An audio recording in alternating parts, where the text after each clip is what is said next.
At the heart of our story of liberation, of freedom, are the 10 plagues. Without them, our ancestors, the Israelites, would never have been freed.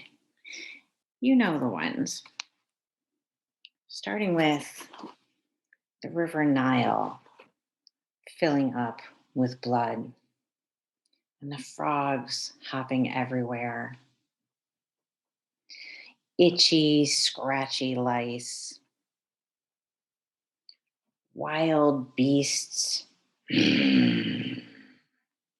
sick cattle, boils, ouch, fiery hail, swarms of locusts, complete darkness, and worst of all, the death of the firstborn. After each plague, Pharaoh's heart hardened. And our tradition talks a lot about Pharaoh's hard heartedness, about whether and when Pharaoh's heart hardens on its own, and whether or when and why God hardens Pharaoh's heart. But it's easy for me to understand Pharaoh's heart hardening. Can you imagine all of these things happening to you, to your family, to your people? Wouldn't your heart get harder too? We know that when people experience trauma, terrible things, they hurt deeply. Their hearts harden. And the more trauma, the more difficulty they experience over the years, the more damage is done. And though people are amazingly capable of healing, that trauma, those injuries, they change us. They leave marks. It's like when you fall off your bike and you get injured. If you're lucky, your body heals, but it can leave a mark, a scar, where your skin actually hardens over your wound. And if that scar is deep enough, it can take many years, maybe even a whole lifetime, for that scar to fade. I think that's what happened to Pharaoh's heart, that it hardened over time. It was probably already pretty hard before Moses and Aaron showed up with all those plagues. From all of his years of oppressing people, of feeling like he had to be so powerful by making those around him small.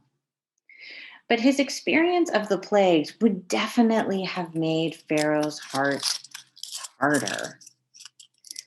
Each plague adding fear and anger, helplessness and loss.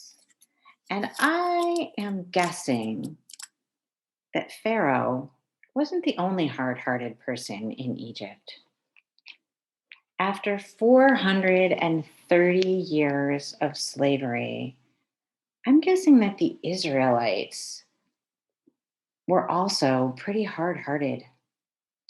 They would have suffered generations of trauma, being made to feel small and afraid, hopeless and weak, never able to get ahead,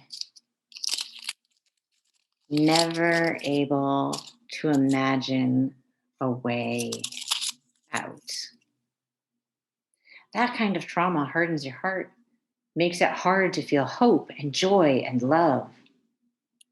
The question is, when faced with a world full of plagues or hundreds of years of trauma, what does it take to soften our hearts?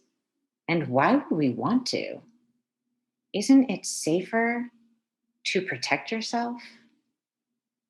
But the world we want to live in isn't hard hearted, it is soft and safe. It is comfortable and comforting.